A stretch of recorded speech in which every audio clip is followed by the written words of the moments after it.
How to leave a toxic, bad relationship. Hello, my name is Chengi, and you, my precious one, are my world. Welcome to Chengi's world.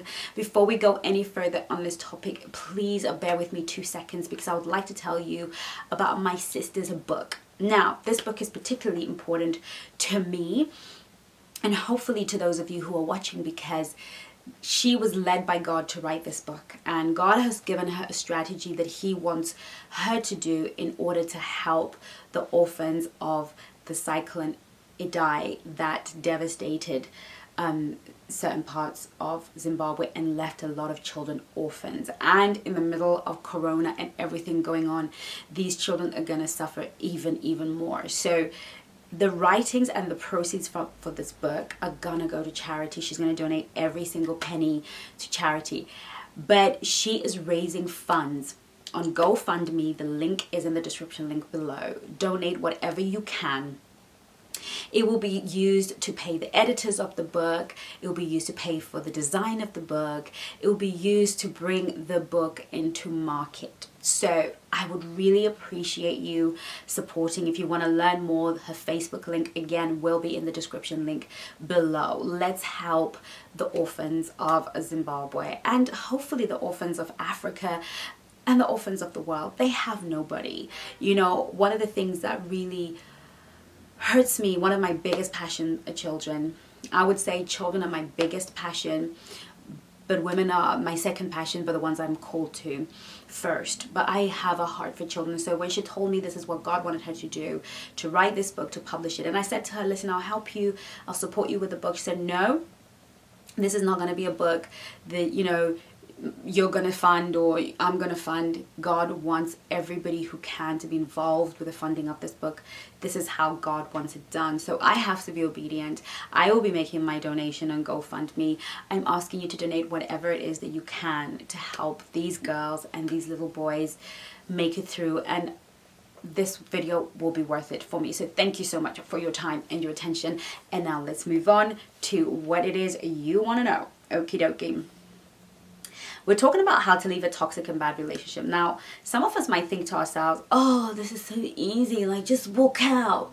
I have so many women, wives, girlfriends, women in really bad relationships, especially women who are married or women who live with their spouses or with their partners and are financially dependent on their partners.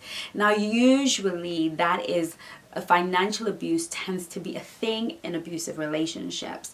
It's very easy for you to find yourself in an abusive relationship where the man is financially abusing. And so those stay-home moms with 3 kids or 2 kids or 1 kid who depend on the husband to make sure that everything is done tend to be the ones that are in difficult relationships. Not all. Not at all. I am all for the stay-home mom. I am all for kids having somebody home to greet them, to talk to.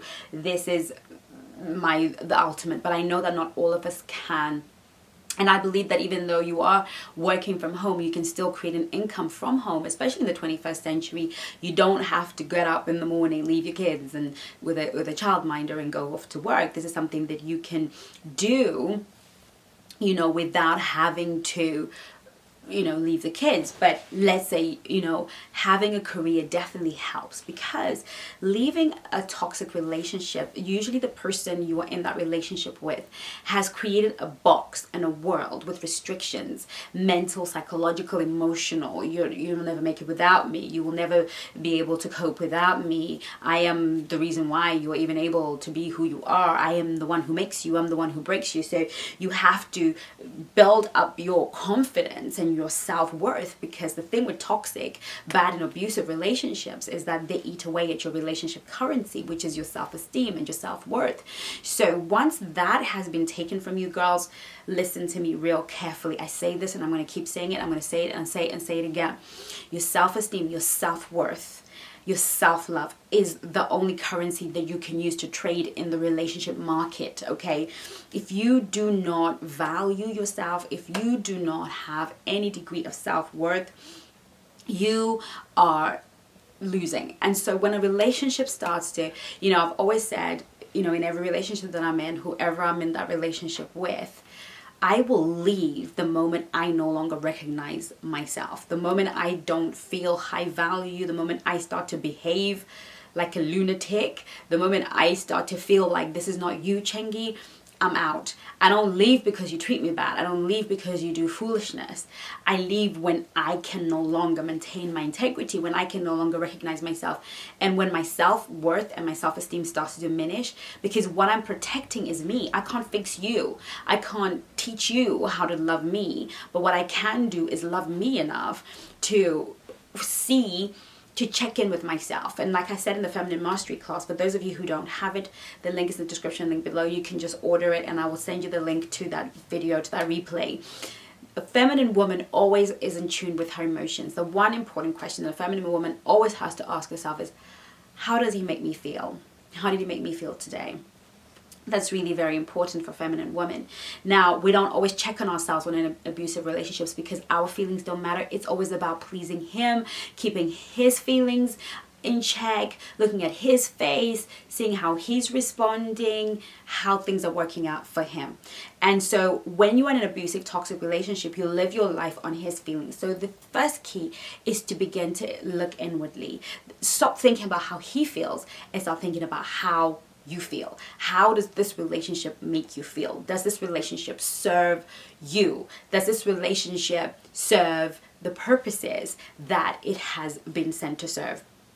If your answer to that question is no, then chances are you need to begin to take the process to move and to leave. And so the next thing that you have to do is leave before you leave. Leaving is not such a straightforward thing, especially when you're leaving an abusive narcissist or, really toxic situation where you don't have power. One of the things that I do and I teach my clients and teach women all over the world is leave before you leave. What that means is prepare to leave mentally, emotionally. Don't declare, oh, I want to be over. I want to go. No. Set yourself up. If you are not financially stable, get in a position where you can create an income. Develop a side hustle. Give yourself time. In 3 months, I would have saved up this much and it would be enough for me to do A, B, C, D, F, G. You don't want to do a runner unless you totally have money in the bank so you can start your life, because it takes money to start over. Let's not kid one another. It takes money to start over. If you don't have any, you are stuck in shelters and you're stuck in the system and your children are stuck in the system, and God help you, right? So what we want are smooth transitions, or you will end up with your mom, and that's not going to be cool or your parents, and that's fine. If you have family that are willing and happy to take you, go run to them straight away. Don't worry, just pack a bag and go, right? But if you don't have any of that, and even if you do, honest to God, ladies, I'm telling you, being independent financially is really key to your stability mentally as well. Even if you are living with friends and family, they're gonna need some sort of financial contribution because they now have 2-3 mouths to feed if you got children and they need the help. However, if your life is in danger, if you're getting beat up every day or something horrible is happening to you every day, your behind just needs to get out of there, get into a shelter, get into some help that is available for you. But if that is not the case, prepare yourself. Speak to lawyers. Get informed. Read around what your rights are. You see, when I left my marriage, I was just so like, oh my God, I hadn't done my research. I didn't know what my rights were. I didn't know what I could do. And when you're out and destitute, it's very difficult to get that information and even to relearn. And I probably would have made a whole different set of decisions for my son and for myself if I had taken the time to leave before I left, okay? And emotionally begin, the next thing is to emotionally detach. Now we do that by thinking of an alternative future, a future where you're free, loved, a future where you can breathe, a future where you can be yourself. You need to use your mind to detach. You can never detach from one thing unless you see something better.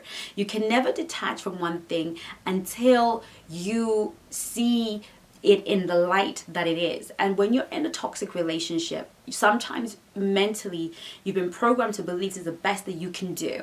You have to break that mental pattern Because when you master things in your mind, it has an emotional reaction. You feel more empowered, you're now able to move, and we make decisions emotionally. So you want to do the head work. You want to tell yourself, imagine a better life, a better relationship, you living a happy life, so that the life you're in is no longer worth fighting for, because you can do better. Okay, and then what you want to do is get as much support as you can.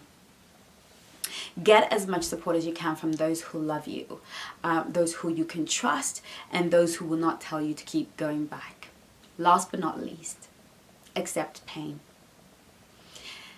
We want to win, but we don't want to face the pain. I always say to my clients over and over again, the ladies that call me over and over again, I keep saying it, I'm going to keep saying it. Pain is part of the process. You will experience pain. You just have to choose which one you want to experience. You just have to choose which will be your pain. The pain of staying, dying, losing your sense of purpose, or the pain of setting yourself free, going without certain things and feeling lonely. There will be pain either way. You're already in pain. You're already paying the price in this toxic relationship. So why not just take the pain for a greater reward in the future? Because the pain you're taking is only going to perpetuate the pain eternally. When we learn to accept pain as dating people, as married people, when we accept that growth and pain and discomfort and dis-ease go together, then we will be more willing to accept the pain. There's pain that comes from lifting heavy weights that gives you muscle. Then there's pain from injury and soreness that doesn't do anything, right? So if you will choose to embrace pain as part of your journey of growth, then the world's your oyster. So I hope this really helps somebody. If you really need help with this, feel free to call me on MAGNIFI or contact me, and we will arrange a complimentary call if you feel there's something that you want to work with me over time. In the meantime, Angel, take care of you. Love you lots. Bye now.